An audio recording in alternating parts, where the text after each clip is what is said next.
Welcome to the Global Gaming Business Podcast. Today's podcast is sponsored by IGT. IGT is paving the way of cashless gaming yet again. With 14 properties live in North America, Resort Wallet combined with IGT Pay is quickly becoming the preferred method of cashless gaming for both players and operators. Learn more at IGT.com/cashless. I'm Roger Gross, the publisher of GGB, and this week our guest is John Payne, the president of Vici, a real estate investment trust concentrated on the gaming industry. When the REITs turned its sights on gaming, things happened very fast. 3 REITs were quickly spun off from existing gaming companies: GLPI from Penn Entertainment, MGM Growth Properties from MGM Resorts, and Vici from Caesars Entertainment. Last year, Vici swallowed MGM Growth and it now is the largest landowner on the Las Vegas Strip. Vici president John Payne previously worked as an executive with Caesars and knows casino operations like the back of his hand. He explains how Vici approached its REIT deals with casino operators and now includes most of MGM and Caesars properties as well as the Venetian and Palazzo on the Las Vegas Strip. He spoke with me from his office in August. My guest today is John Payne, the CEO of Vici, the REIT that really is dominating the gaming sector. John, thanks for joining us. It's good to see you.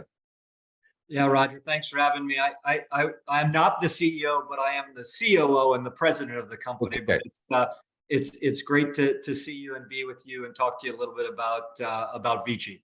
Yeah. Well, I've always been impressed with Vici because you have the operational experience as well. I mean, you went through the Harrah's and Caesars model there, and you know exactly what the operators need to do, which is something that landlords don't always know. So I think that's where you have the advantage. Well, it's an interesting point. I was blessed to work at Harrah's and Caesars for 22 years, and a little over 5 years ago, split off and started Vici. And to your point, I didn't know when I left, would an operating background help a REIT in their underwriting of the business. And I found out in my 5 years that having an operating background and understanding the tenant's business has been a real positive for our company. Sure. Well, why don't we start with the evolution of Vici, why it was formed and what you're up to right now. Yeah, so back in 2017, the company was formed. It was part of a bankruptcy settlement. If you'll remember, Right. A subsidiary of Caesars filed bankruptcy, not because the business wasn't doing well. The business was doing great. It had too much leverage on it from a private equity deal back in the late 2000s. And so in 2017, the subsidiary came out of bankruptcy, and that subsidiary split. The operations of 18 assets went back to Caesars, and they consolidated. Right. And this small little REIT called Vici was formed in October of 17 with 18 properties, 1 tenant, Caesars, and we probably had an enterprise value of $6 or $7 billion.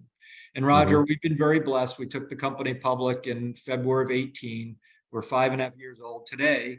We've gone from 18 properties to 54 properties, 1 tenant to 11 tenants, an enterprise value of $7-8 billion to an enterprise value of $50 billion.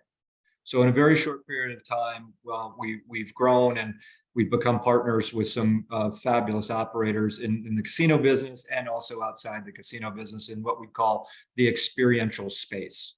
Okay. Tell me what happened with the MGM REIT, MGM Growth, I believe they were called, and you gobbled them up pretty well a couple of years ago.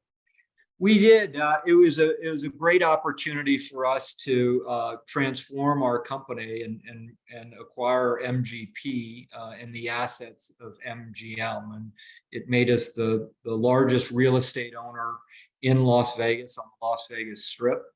We now have 10 assets on the Strip with Caesars, Hard Rock, and with the MGM assets that we own. But it also allowed us to acquire world-class regional assets that MGM operates all over the United States. So unique opportunity. We were excited to put it together. It was a $17 billion deal, and it transformed our company. And we're excited to have MGM as one of our 11 partners. Okay, great. So I have to admit, I was a little bit doubtful about how this would work. Sometimes landlords don't really invest in their property; they just rake in the leasing. But you Vici and MGM before that were investing in their properties on a pretty good scale. Is that going to continue? Especially if things go into a downturn? Well, think about this. We just a level set about the business that we're in. We are a triple net lease REIT that owns the buildings and the real estate, and we lease them back to great operators again in a Mhm. triple net format. So it actually is the responsibility of the operator to continue to invest in the properties. We do have in our leases some minimal capital investments that they need to make, but that's the beauty of the industry that our tenants are in and how creative they are is they understand in the alignment that if they invest in their buildings, they will get the majority of the EBITDA growth. Now, we do have what we call property growth funds. So if there's an opportunity for one of our tenants to build large capital investments on a property that we own, we can make those investments should the tenant want to do that. But you've nailed it. The operators are fantastic, particularly in Las Vegas. That city continues to be, Roger, I'm not sure there's a more productive city in the world and one that's growing at the pace that it is. And the tailwinds are just incredible for it. So it's a great model and it's been successful not only in the gaming, which is new, but in many other sectors, office, malls, logistics, self-storage, hotel, others as well. Okay. So you are the largest landowner on the strip, but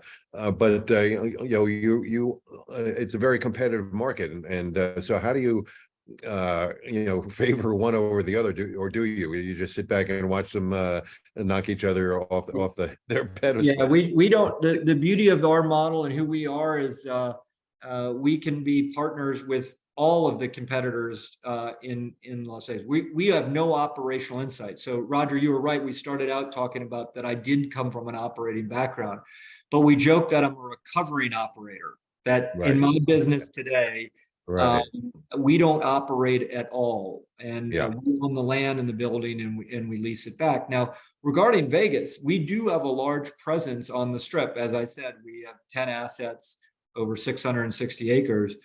But I wouldn't be surprised if over the coming years we have more investment in Las Vegas. We don't own any assets downtown. There's wonderful assets there. We don't own any Las Vegas regional assets. Those hmm, are performing continually well. And if there was the right opportunity on Las Vegas Strip, again, to add a wonderful world-class asset, we would do that. So we can own real estate and lease it back to competitors, but we don't have anything to say about the operations. yeah, okay, yeah. There's some really great properties on the strip that you don't own, so I guess there's a really no opportunity there, particularly if their operations are not doing as well as they hoped. Yeah, I don't think it doesn't necessarily mean if they're not as they hope. Our capital is very effective if a company wants to monetize an asset and then use those funds for growth in other areas. And there are Right. some assets on the strip that are still wholly owned that are fabulous. And if one day the operator would like to sell the real estate, we of course would be interested. It has to be accretive for us, has to make sense for us, has to be right for our shareholders. But it's a city that we continue to watch in amazement because the operators are so good. And this is all before Formula One, the Super Bowl, Right. and the customers continue to come to this city from all over the world. Sure. Okay. So you also own a lot of regional properties, a lot of the MGM properties, and you were in Atlantic City last week. You own a bunch of properties there. What's your strategy for the regional? Do you see that as a real growth area? We do. We have added resources and properties all over the United States. We have made our first investment internationally into some Canadian assets as well. There are regional markets that we're not in right now, markets like Reno and Lake Charles. There'll be new regional markets. New York's going to open up, we believe, at some time. We do think states possibly in Kentucky or Georgia in our lifetime. So We talk a lot about Las Vegas because we're obviously very proud of those assets, but we've got a large investment all over the United States, and we're going to continue to look for opportunities there. I mean, we were, as you said, we were just in Las Vegas. I had the opportunity to tour our assets there. We have two operators there, and Caesars, and we own the Borgata as well.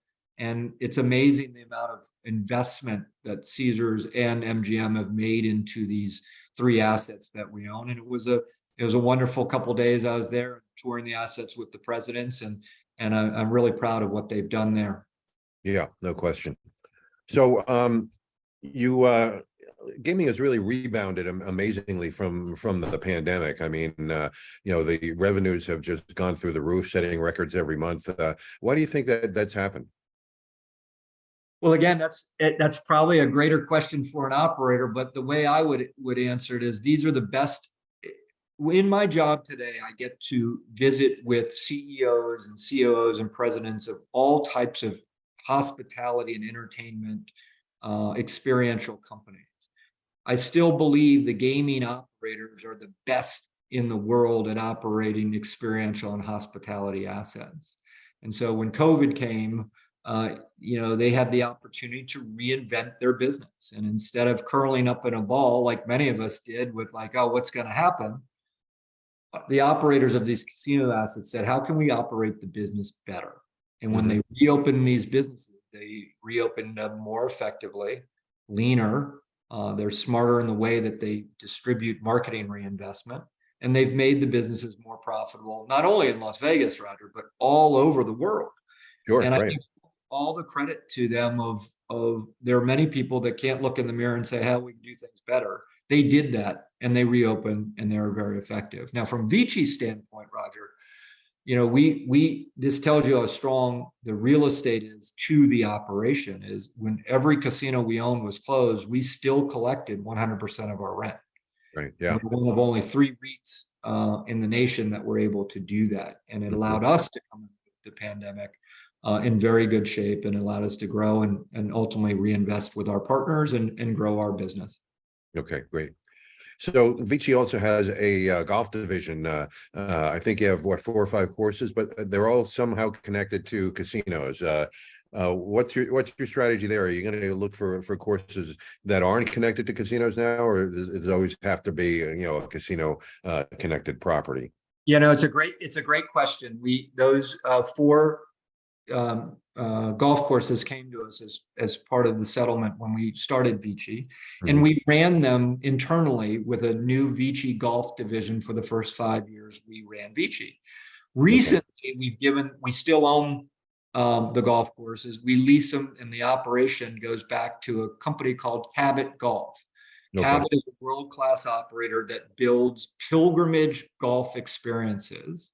And we are helping them, Roger, grow their platform all over the world. We've only announced one partnership with them outside Tampa, where they're going to be opening a new pilgrimage golf course. And what I mean about pilgrimages, if you're a golfer, you plan months or years in advance, and you go with your friends and you stay on site and you play multiple times there. They have one open in Tampa. They have a new one opening in St. Lucia, and they're expanding all over the world. So to answer your question, we're investing with them. And I have a feeling over the next couple of years, we'll continue to look at opportunities at the top of the pyramid in golf, in this pilgrimage golf sector. Okay. I've spoken with a lot of casino executives who have either inherited or started a golf course, and they tell me it's not a good ROI investment. But this sounds like this company with this pilgrimage idea, has a definite way to make money on these courses. Yeah, there's not one way to run a golf course. And I will tell you, as one of them who would have said the same thing to you 10 years ago about golf and not making money, I sure have learned a lot from people who are experts in what they do. And I don't think there's a better operator in the world as Cabot. And they know how to run golf courses, just as casino operators know how to run those resorts that are behind your head. They know how to run golf courses to make it a real business. And that's what's been exciting, is in my role, being able to go out and find the best partners or tenants in the world and learning how their business can fit into our model.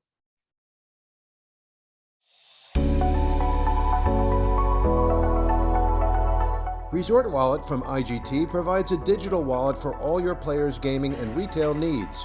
Your players will love the convenience of IGT's cashless gaming solution with none of the hassles associated with using cash. And with IGT Pay, IGT's exclusive payment gateway, your players can fund their cashless wagering accounts from multiple external sources simultaneously. The benefits of cashless gaming are amazing. No more waiting in lines at ATMs to get cash, no more waiting in lines to redeem your tickets, and no more waiting for service when your ticket printer jams. Learn more at IGT.com/cashless. Great.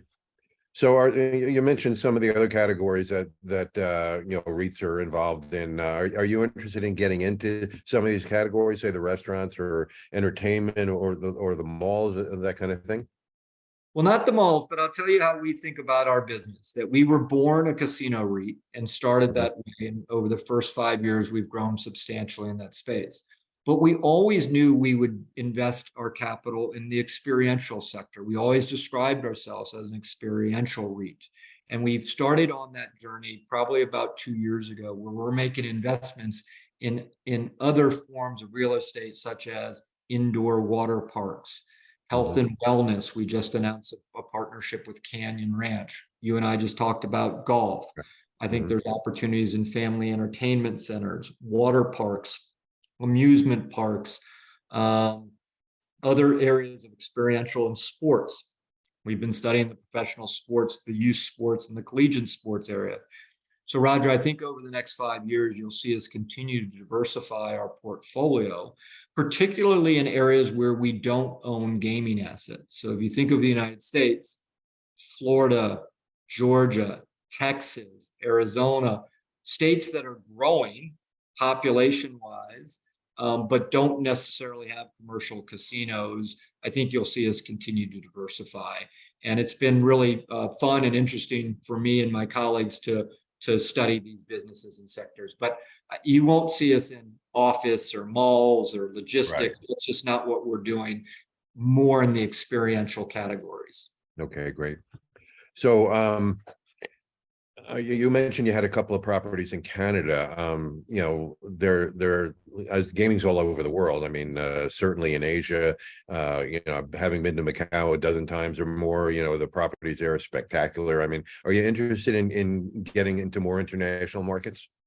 We are. It is unusual for U.S. REITs to go and invest internationally. There's only a few that do that. We have decided that is part of our growth strategy. And as you mentioned, we have made 2 investments in Canada already.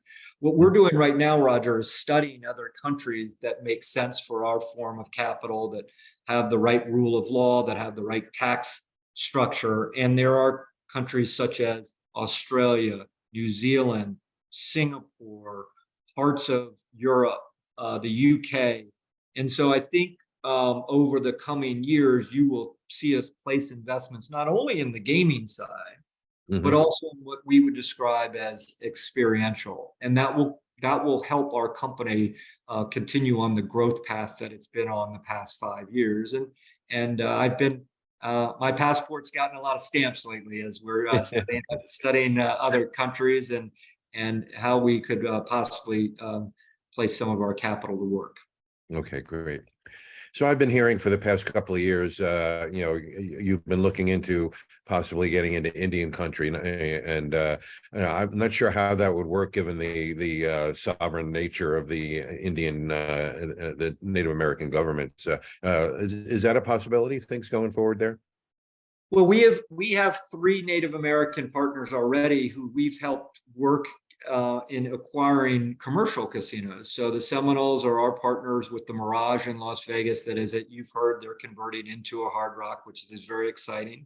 Right. We're partners with the Cherokee tribe of North Carolina, the Eastern Band, on a property in Southern Indiana. And we just recently announced a partnership with the Cherokee tribe of Oklahoma that acquired an asset from MGM in Tunica.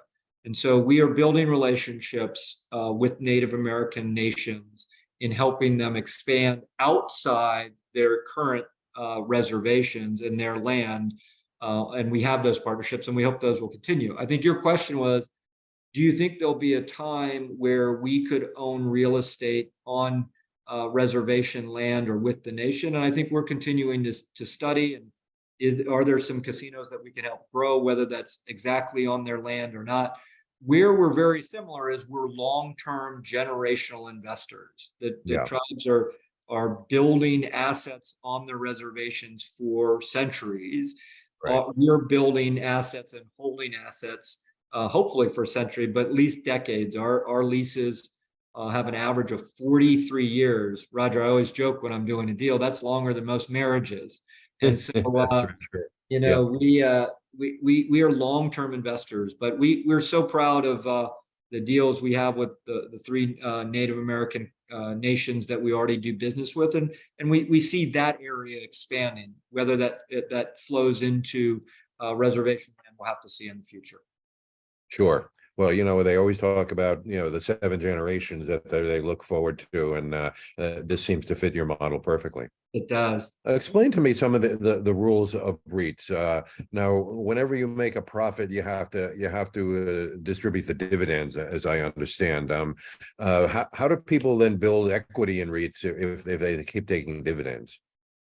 Well, it's a good question, and how are we rewarded? I mean, some of the basics are 90% of taxable income have to be distributed to our shareholders, and people look to us, or we communicate to our investors, Roger, that we're going to deliver 10 to 12% total return a year to them, and that can come in a dividend. Right now, our dividend, depending on our stock price, is roughly about 5%. We also grow our shares with what we call same-store sales escalators.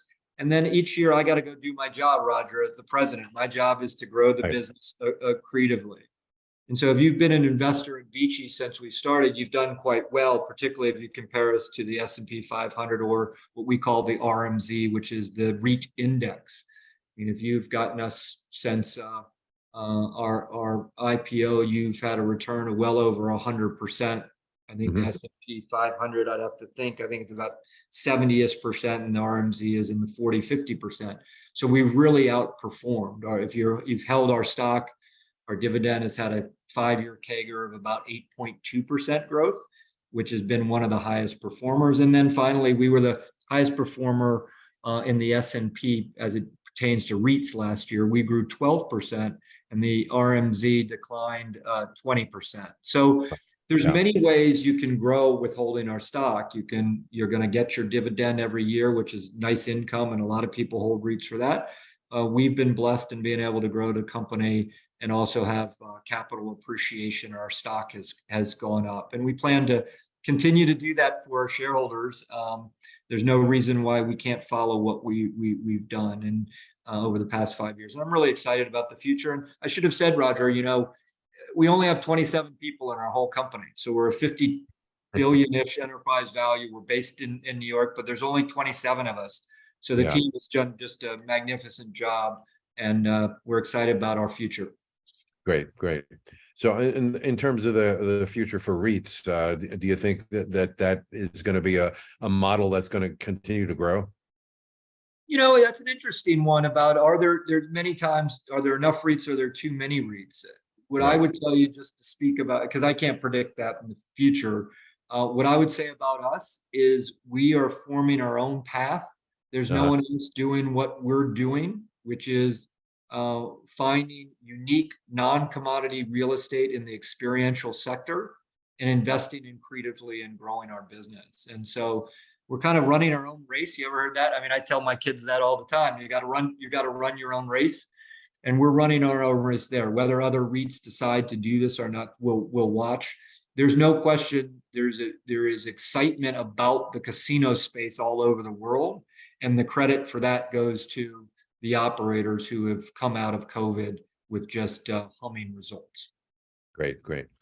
Well, John, you've got an exciting future ahead of you. I think some of the things you mentioned there, I mean, there's really possibilities for Vici to grow into a really major REIT. And, even though I think you're already there, 15 billion is nothing to sneeze at. So thanks for taking the time. I really appreciate it. And let's stay in touch because your company is really going to direct a lot of the future of the gaming industry as a whole. So again, thanks for joining us. Well, Roger, I appreciate your time and appreciate your comments about Vici, and I look forward to seeing you in Las Vegas soon. Thanks for joining us for this episode of the GGB podcast, sponsored by IGT. With IGT's Resort Wallet, your players will experience the convenience of digital transactions throughout your resort property. Learn more at IGT.com/cashless. To learn more about the topics discussed today and all the important issues in gaming, check out Global Gaming Business Magazine. For a free virtual copy of the magazine, subscribe at ggbmagazine.com. To stay current with the weekly news of the gaming industry, subscribe to ggbnews.com. Use the coupon code GGB180 for a free subscription. And don't miss a single episode of the GGB podcast. Subscribe on Amazon, Spotify, or Apple Podcasts today. And we'll see you next time on the GGB podcast.